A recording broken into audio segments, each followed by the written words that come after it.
Yo, you guys, this is Blacklist of the Abyss, and you're watching my review for Brynhildr in the Darkness, aka Kiwaguro no Brynhildr, aka Goku Koku no Brynhildr, episode 10. Alright, and this episode started off with a new opening. That surprised me. That surprised me, man. Yo, that caught me off guard completely. And what surprised me even more was what they showed in the opening, because I talked about it in the beginning of my last video for Brynhildr, about how I caught up to the manga, and I couldn't see how they'd fit all this stuff that happens in the anime. But from what they showed in the opening, looks like they're actually going to do all of it. How they're going to do it, I don't know, because they've only got 3 episodes left. They'll probably skip stuff, because they skipped some stuff in this episode, actually. That whole scene at the ocean at the end, that was 2 chapters in the manga. That girl that Murakami tutors, she went along with them, actually. So, like, they cut stuff out in order to speed things along, so maybe they're going to keep doing that and cut out some stuff. I don't know. I don't see how they're gonna fit all this stuff in there, but OVAs maybe, I don't know. Maybe it'll get the Kokoro Connect treatment, where Kokoro Connect had 12 episodes, but then it had like another 4 episodes that came later. Maybe that's what they'll do. I don't know, but they're doing it. I just don't know how. Hopefully they don't ruin it and speed through it too quickly, because they whatever. Let me just get into the episode. Let me just get into the episode here, all right? So Nanami ends up following Murakami and the others up to the observatory. Kogoro is there, and he says he's going to try and use liquid nitrogen in order to try and get Nanami's beacon off. Unfortunately, the way they did this was just messed up.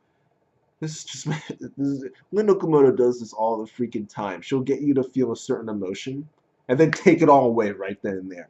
She had multiple friendship speeches going on here. And literally, as soon as the speeches end, Nanami gets ejected. It's like, oh, wow. Wow, it's so messed up. Nanami's so awesome. And then to see her get taken out that way, it's tough, especially what she did after that, because she ended up erasing everybody's memories of her, right? Except for Murakami, because he can't be affected by it.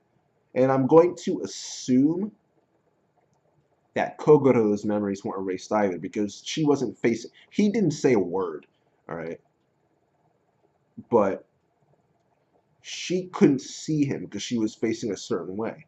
So she couldn't see him and actually see his eyes. So I don't think he was actually affected by the memory erasure either. But she ended up erasing everyone's memories of her, Neko, Kotori, Kana, Neko. Because if you recall, her dream was just to have someone remember her. But she erases their memories of her anyway because of what Neko said. Because she said that you shouldn't want to die, because if you die, whenever we might remember you, we might think of you, but whenever we do that, we'll be sad, right? So she gave up her dream of having people remember her in order to prevent them from feeling any grief, which, hey, that's deep, man. Though it's not like everyone forgot her. Like I said, Murakami and Kogoro, probably Kogoro, remember her. As a matter of fact, she inserted fragments of herself and her memories into Murakami's head, so that he can figure out some of the secrets she has hints about, secrets about the lab. I mean, he can try and figure some of that stuff out. So, and she does end up becoming relevant in that sense. I won't say how or what exactly she does, but I'll say that this isn't this. Obviously, it's going to come back at some point. Why bother putting her in Murakami's head if she's never going to come back? So, obviously she will be relevant in some way, shape, or form. But yeah, that was that. It was sad. But after this, they end up transitioning into the exam period. All the girls are like, why should we even try? We're going to die in a few weeks anyway. So even if we do bad on the exams, it's not going to affect us, right? So then Murakami ends up using the ocean as motivation for them, um, for them to actually try hard. And they end up getting onto this topic of who's kissed somebody before. I don't even the way that I don't even know Kazumi, man. She finds the strangest ways to do. I think she was flirting with Murakami and trying to. I don't even. She was making innuendos, and Kotaro was like, "Do you really have to talk about sex all the time?" And then she starts talking about how they were all adults there. Or I don't even remember. But she somehow got on. She, in order to determine who was an adult there, she asked them who has had a kiss before. And in reality, she hasn't had one either. But she says she kissed Murakami, and she's referring to the indirect kiss that they had back in Akihabara. All right, and Neko is so jealous. She doesn't realize it, but she's super jealous. All right, and she takes down a couple trees, crushes the table. She goes off, and Murakami goes after her to try to calm her down. And when when he finds her, she's singing, which was hilarious. And Murakami he was going to try to just leave without alerting her to his presence, but he kicks a can down the stairs, and she realizes that he heard her. And she tries to tell him, like, no, tries to tell her, no, I didn't hear you. I super didn't hear you. It's that just totally gave it away, especially since he actually sang it the way she was singing. It was freaking hilarious. That was funny. Yeah, yeah, that was funny. That was hilarious, man. That cheered me up right there because I was sad after the Nanami stuff, but that really cheered me up. All right, and in the end, she ends up getting an indirect kiss from Murakami too, so good for her. But yeah. Later on, we see the exam scores posted, and Neko actually beats out Murakami, which everyone was surprised about that because Murakami always gets first place, right? Always.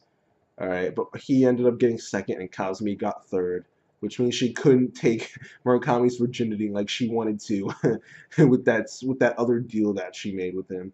Um, Actually, Kotori was the only one who got like super bad grades. Her grades sucked in the exams, but she got down on her knees and begged, so Murakami let her go to the beach with them. So that was kind of funny. Um, and there was a scene where Murakami got kicked by Kazumi because he thought about how flat she was. He didn't actually say it; he only thought it, but she could just sense it, which is funny. They did that before too. Um, and yeah, like I mentioned before, this was 2 chapters in the manga, but they cut out pretty much everything except for the fan service with Neko and the scene with them deciding that they really do want to live longer. So they're going to try and work with Murakami and actually find some more pills and live longer. Um, will that work or not? Who knows? Because at the end of the episode, we see that Ichijiku releases Valkyria. All right, Valkyria. Oh man, the white-haired version of Neko. Pretty much. That's exactly what she looks like. I said it in freaking episode 1, or was it 2? Doesn't matter. I said it there. I'll say it again. She looks exactly like Neko, just with white hair. So it gets us thinking, well, who is this girl? Well, whatever. Whatever. The point is that she's dangerous. She's super dangerous. And Ichijiku sent her out with a bunch of high-level witches as guards so that she didn't get out of control. But Valkyria just killed them all. So clearly this girl is a force to be reckoned with, clearly. Um, and yeah, that's how the episode ends. Um, Overall, I will give this episode an 8.5 out of 10. Mainly because of the Nanami stuff and the Valkyria stuff at the end. Plus the comedy in the middle was funny. The stuff at the ocean and the exams is not as big of a deal because they shouldn't need to see the ocean in order to realize, you know what, I want to live longer.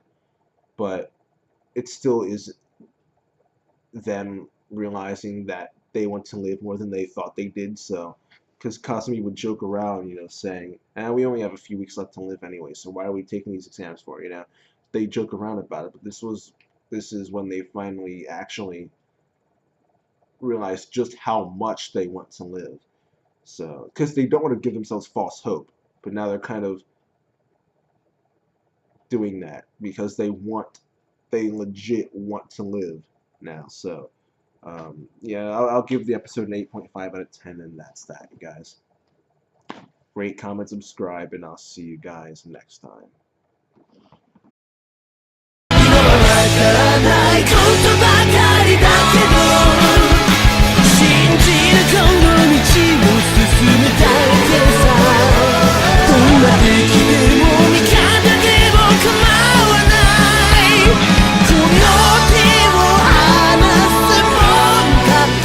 Can I